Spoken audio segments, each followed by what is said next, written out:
Hello everybody, my name is Dee and welcome to Books and Quirks. Today I have a tag video and it's the nonfiction tag.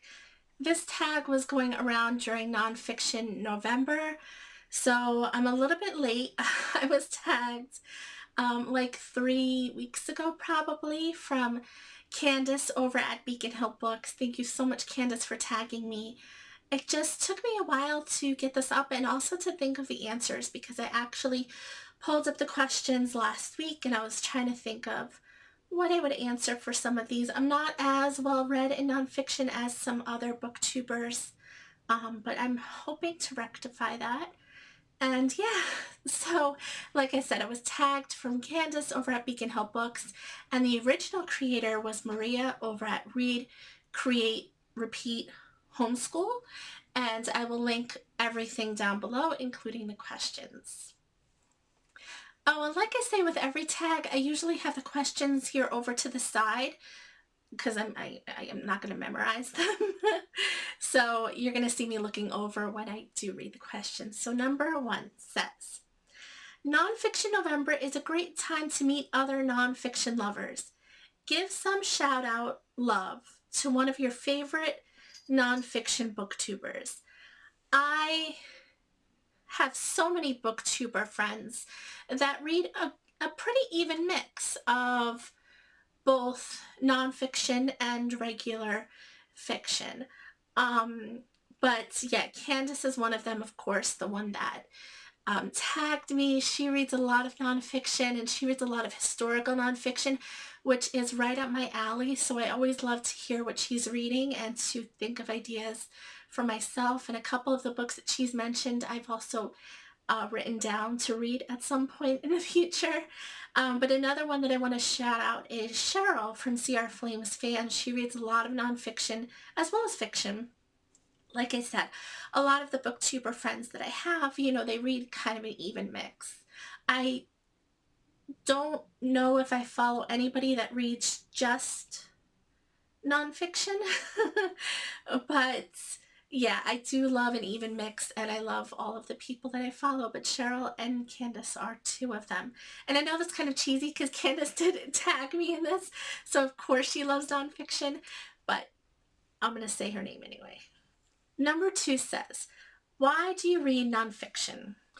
So, in the past, when I've picked up a nonfiction book, it's usually because I've seen it somewhere, either somewhere on the internet or somewhere on TV, and it delves into a subject that I am interested in.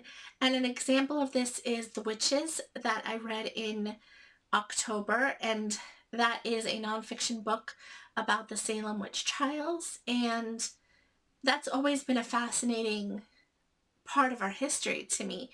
So I heard about it on TV. Actually, the author was giving an interview on some show at some point. This was like, 2 years ago when it first came out, and it piqued my interest. So that's how I heard about that one. And then now with Booktube, or in the past few years since I've watched Booktube, I've gotten ideas about nonfiction books from that.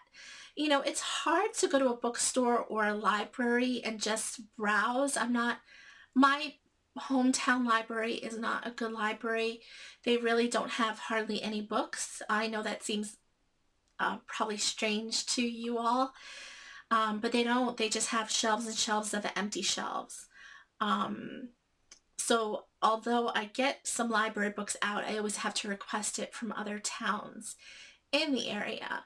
And so there's not really a place where I can browse. And I've gone to the bookstore and tried to browse in the nonfiction section, but it's hard. I get overwhelmed by all of the books, and I don't really know, what I'll be interested in. So BookTube has been a huge help for me. And like I said, before BookTube, it was just, whatever I heard about from TV or internet or, someplace I heard about it. And if it piqued my interest, then I would pick it up. Number 3 says, home. Where in your home do you like to read the most? And I think I've said this in past, kind of tag videos, but my bad. I know that a lot of people have trouble reading in bed because, it's right before bedtime, obviously, and they usually, fall asleep. Not me. For my whole life, although I do read on the couch, my bed has been the place where I do the most of my reading. Usually at least a couple of hours before I go to sleep, I'm reading something. Um, Sometimes I do read earlier in the day on the couch, but like I said, my bed is the place where I get a lot of my reading done. Number 4 also says home. And by the way, home was one of the challenges for Nonfiction November. It was home, love, substance, and what was the other one? Scholarship. So there are some questions, on home, there are some questions on love, and, each of those categories. So number 4 says home.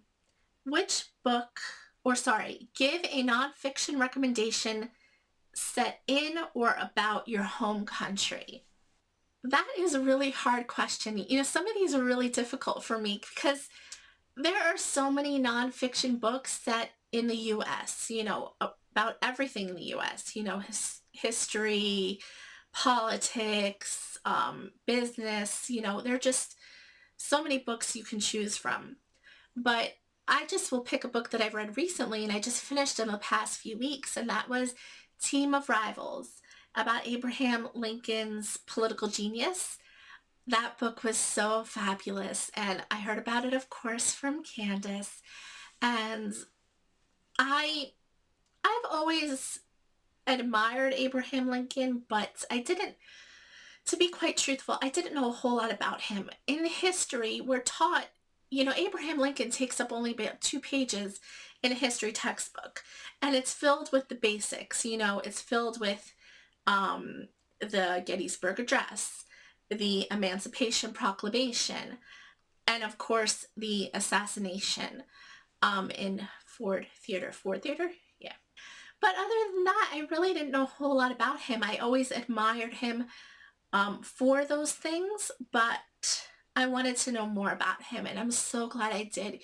He is such a humble, smart, interesting man who was able to reach everyone across aisles and, do good for the country.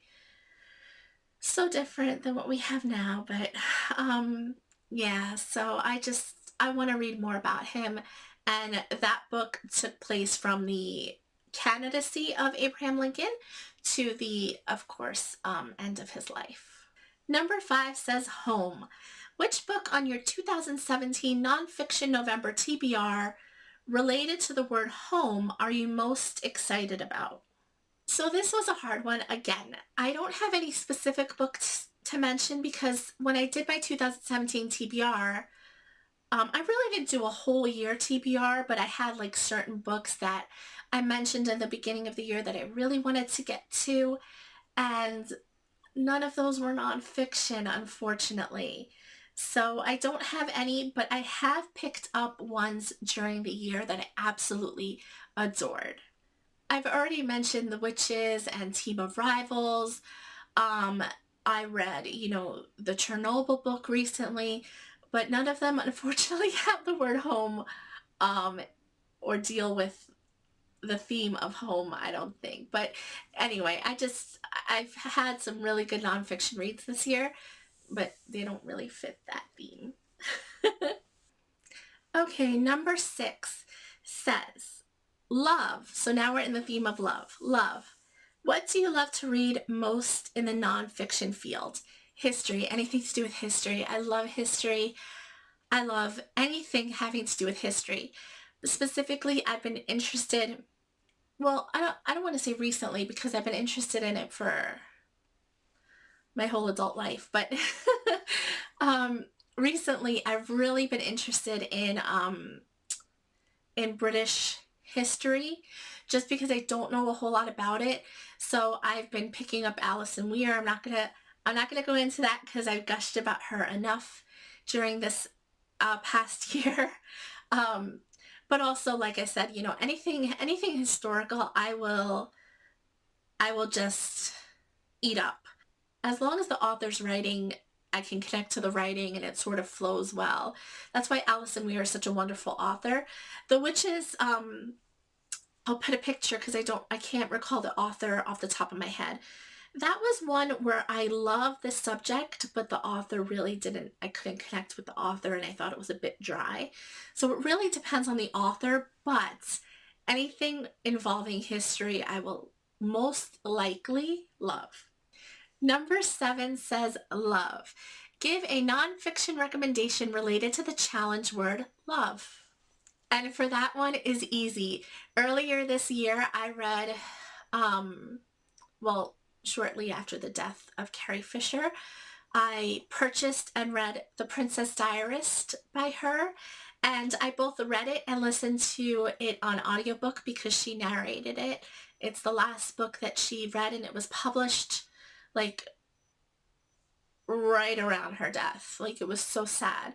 I've been a huge Star Wars fan my whole life, and that is definitely all about love because that book is all about, her experiences during Star Wars, and the majority of the book is her hilarious experiences having an affair with Harrison Ford, and it's just, I don't know, I just think she's so precious and she's so funny and she's just, I would have loved to hang out with her.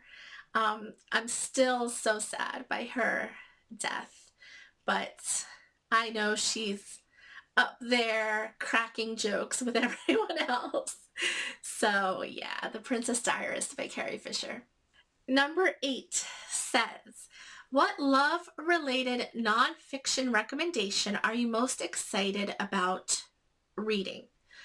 So for that one, I'm going to pick another Alison Weir book. I picked up a few earlier this month. And another nonfiction one that I have is The Lady Elizabeth, all about Queen Elizabeth. I have quite a few Alison Weir books because she writes nonfiction, but she also writes regular historical fiction. So I have a mix of both. But The Lady Elizabeth is a nonfiction book about the Lady Elizabeth, who became one of Britain's greatest monarchs. Okay, number 9, now we're into substance. Nonfiction is a great way to introduce us to people that inspire us to be better. Name a person of substance you have loved reading more about. So I have a good and a bad person that I love reading about. In terms of inspiration, like I said before, Abraham Lincoln is one. Reading that book, I was in awe of him the entire way through all of his politics, from candidacy, how he related to people, how he brought people together.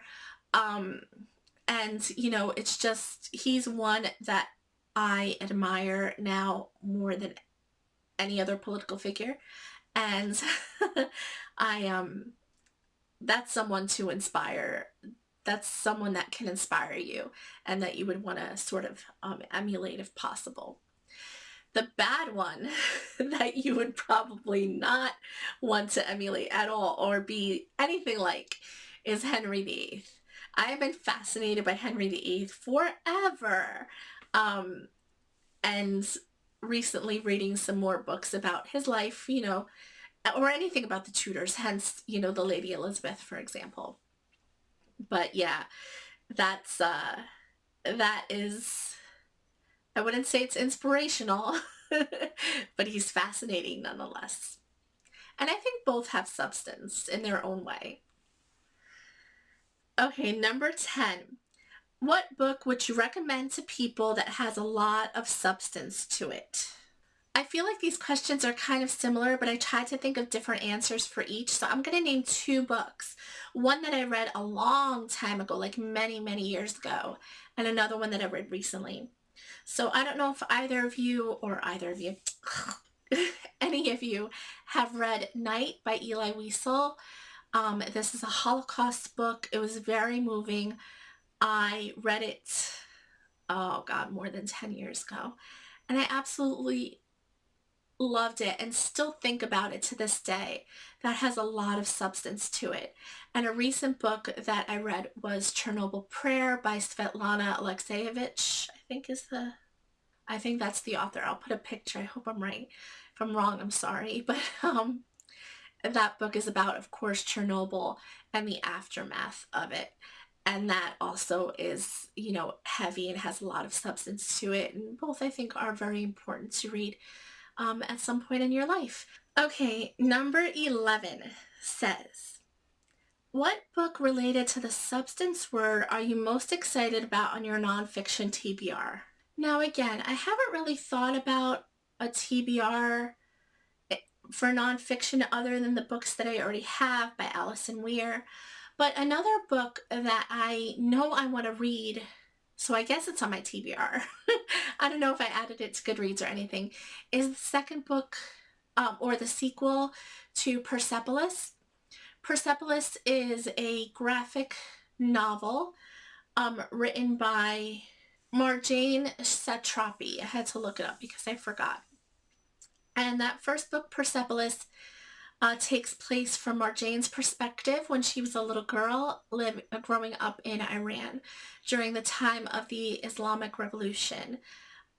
It's a very hard subject written in a charming way, if you can believe it, because she's just such a young girl, imaginative, and it's just such a unique way of telling a story about a very difficult time. People were dying, and I really want to read the second book because the second book will follow her life after that. Yes, I really want to read the second book in Persepolis, or the second graphic novel, soon. Since it's in graphic novel format, it's not really a strain to read at all. And like I said, Marjane herself is just so charming, and I think that, I just loved that book so much. Number 12 says scholarship, so now we're in the last theme. Nonfiction can teach us a lot. What subjects and topics have you really learned about because of your reading? So this is another one where it's hard to pick just one book. I've learned so much. Whatever nonfiction book I picked up this year or in previous years, I've learned something.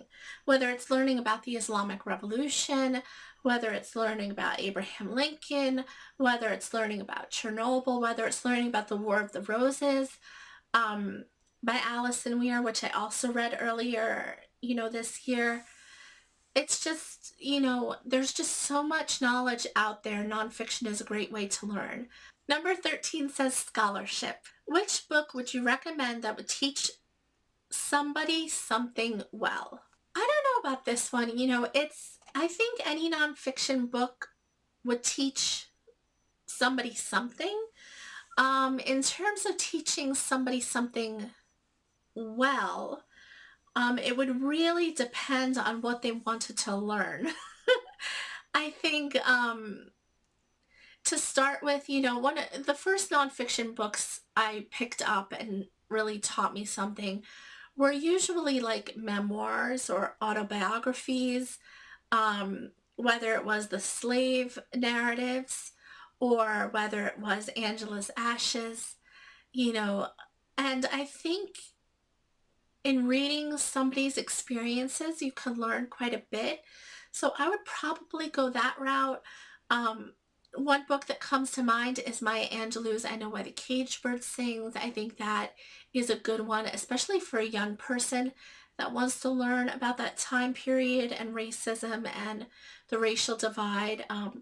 But there's also Gorillas in the Mist to learn about conservation. So, there's just so many books out there that are interesting, and no matter what the person wants to learn, guaranteed there are nonfiction books out there that they can turn to. Number 14 says, what book related to scholarship are you most excited about reading for this Nonfiction November? Well, as we all know, it is December, so Nonfiction November is over, and I don't know what I'm looking forward to next. December, I'm really taking it easy.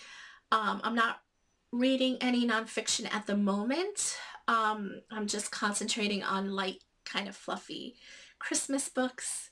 That is something that I'll have to think about and see in the coming year. But I found quite a few other booktubers recently that read a good bit of nonfiction, so I'm hoping to get a lot more recommendations going forward and pick up a lot more um, in the coming year in 2018. And finally, who do you tag? But I'm going to tag Amber from Amber Eats Books because I know she reads some nonfiction. I've seen it on her channel and I absolutely love the books that she reads. Um, she reads a good mix also of fiction and nonfiction. And also Angie from Epic Fall Reader, because she also reads, you know, a wide variety of books, including nonfiction. So yes, I'm going to tag those two, but anybody out there that wants to do this, please do it.